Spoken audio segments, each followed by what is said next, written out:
Hello!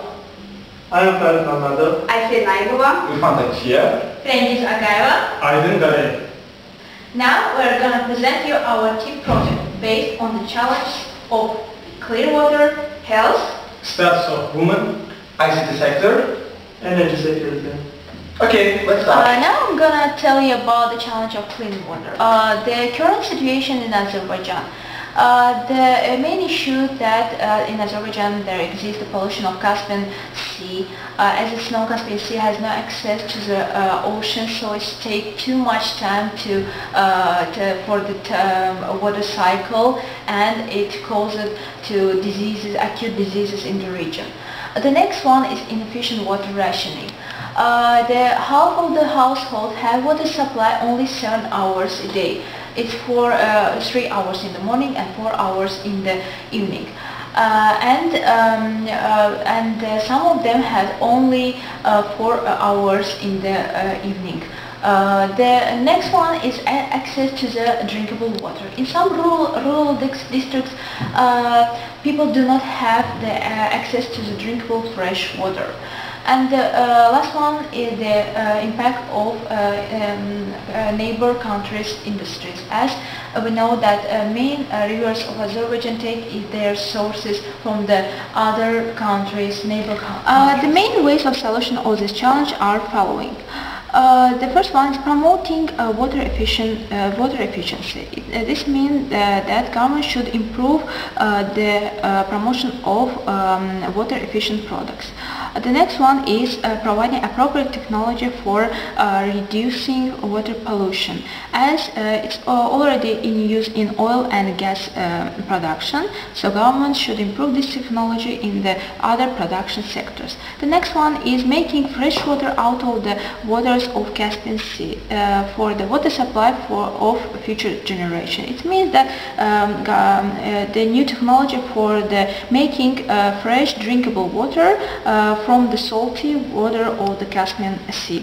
The next one is upgrading existing infrastructure. As you know, Baku's water and sanitation infrastructure was designed during the Soviet Union, and based on a forecast that a maximum of 1.5 million people would live in 2000. So it's impossible to water supply of water of 24 hours a day to 3.5 million people. The next one is investigation of groundwater availability. There are significant groundwater assets available even in some of the most drought-prone areas of Azerbaijan.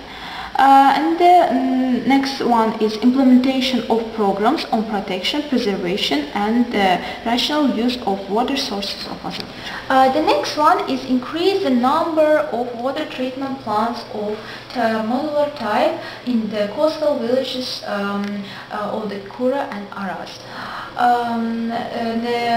Another one is taking as much as possible participation in the international programs for monitoring and control of water quality.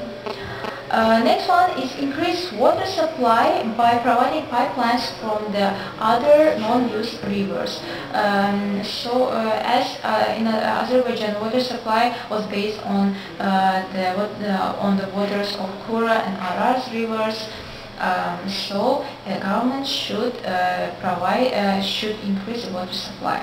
And the last one is reduce the incidence of waterborne diseases and reduce household waste products.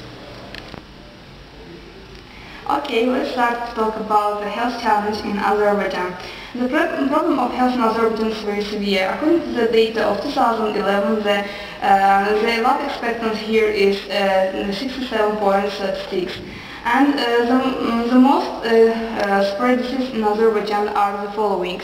The first is cardiovascular disease, is genetic disease. Then pancreatic diabetes, it's also a genetic disease. The another one, cancer, and the reason for this disease is mostly ecology. Thalassemia, and the reason is intermarriage. Then urological diseases as a consequence of pancreatic diabetes, and another reason is the dampness of mountainous regions of Azerbaijan. Then disease of thyroid gland, and the reason for this is lack of iodine in water and ground of mountainous regions of Azerbaijan. According to official information, in 2011 the number of narcomaniacs in Azerbaijan was more than 26,000 people. And another information says that from 40 to 60% of manhood in Azerbaijan has thirst for tobacco. And of course this has consequences. They are a number of dangerous diseases, negative externality and death. The level of development of medicine in Azerbaijan is also very low, and there are some reasons for this, and the main are the following. The first is shortage of skilled personnel, then absence of medical insurance almost in all hospitals in Azerbaijan, then low salary of doctors and teachers, then corruption that mostly associated with low salaries, then prices of medications are commonly high, then all educational system, tardy realization of new technology into medicine and education, brain drain that associated with the also low salaries of doctors and teachers, then a low level of national pharmaceutical industry, and mentality of Azerbaijan, and for example consultation with doctors at the last moment, then distrust to local doctors and medication, and etc. In order to develop medicine in Azerbaijan, government should the first increase salaries of doctors and teachers in order to avoid corruption and keep a high-skilled personnel in Azerbaijan. Then eliminate corruption at all from all universities and hospitals with additional regulations. Then invite foreign specialists in order to familiarize students having medical education and also doctors with the world practice. Then organize internship programs abroad for students having medical education and doctors. Then improve the system of education in medical universities, buy up and bring high-tech technologies into hospitals, and develop national pharmaceutical industry. Our next challenge is status of women. As we know, Azerbaijan seems fairly progressive in its law regarding women. Article 25 of the Azerbaijani constitution includes equality for both men and women, and it was a major basis for the decision of women in the employment, penal, marriage and family courts. But in some regions we can see the gender problems. There are small percentage of women participation in decision making, weak women entrepreneurship, non-educated women in rural districts, mentality, early marriage and glass ceiling. And now I want to speak about the solution of problems, and there are gives a special attention to the professional education of girls, join into international organizations that protect women's rights, create association, conference, panels and programs to address directly this challenge, spread information about women's rights, introduce a quota of women in elections to the municipal authorities and the parliament, create opportunities for improvement of women's leadership. ICT sector is concentrated mainly in Baku city, and more than 90% of the services developed fall in the share of Baku. And there are big opportunities to develop the sector in the regions.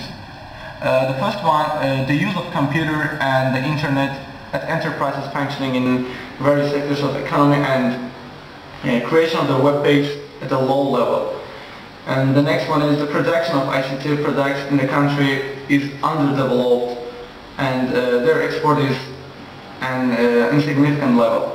And the use of computer and the internet is very underdeveloped in that regions. And the price of internet is high and the speed is low and the connection is too difficult. The connection is implemented mainly by dollar, which is not used by developed countries. ICT is considered as one of the priorities for in the non-oil sector, and there's a great potential for future development of the sector. And it's the second largest recipient of foreign investment and oil industry. And this development can be considered as the main features of the information society. The first one, the creation of global information environment, the mass usage of ICT, establishment of new forms of social and economic activities. And the next one, the conversion of information to commodity formation and the development of information knowledge market. The improvement, the system of education, growth of professional and overall cultural level because of increase of information exchange systems in international, national and regional levels. And the last one, the creation of environment to assure the right of citizens and the social institutions such as to get, to disseminate and to use information. And this is a very important factor for democratic development. Now, Azerbaijan Satellite Project also will give a chance to improve the ICT sector and providing information all the regions, countries. Next year in February, it's expected to place Azerbaijan, the first, into just geostationary orbit. And this will increase the quality of ICT, of course, and the speed of internet also will lower prices and it will raise ICT revenues by a minimum of 30%. Energy security. Oil dependence is a ticking time bomb, economical and sustainable in the long term. As we know, the oil sector is the main sector of Azerbaijan Republic during the last decade, and the main part of budget revenue comes from oil industry. And this is a backside, as we know, during the crisis, how oil prices fluctuate, and it shows its bad impact on economy. Gas boom. Gas boom is nowadays we saw the gas production overtake oil sector, and we have to transform current economy into knowledge-based economy, eliminate oil revenue dependence, diversify industry, non-oil sector and alternative energy sector, also support and diversify the private sector. Build a new economic cities and economic clusters. Development of alternative energy sources. There exists favorable natural condition for developing renewable energy sources, attractive for investing large amount of capital. The country has high potential for wide energy, also solar energy, and this beneficial use solar and wind energies and using oil and or gas resources. Also at present the share of alternative resource sources to 10% taking into account the use of small hydropower station in the country.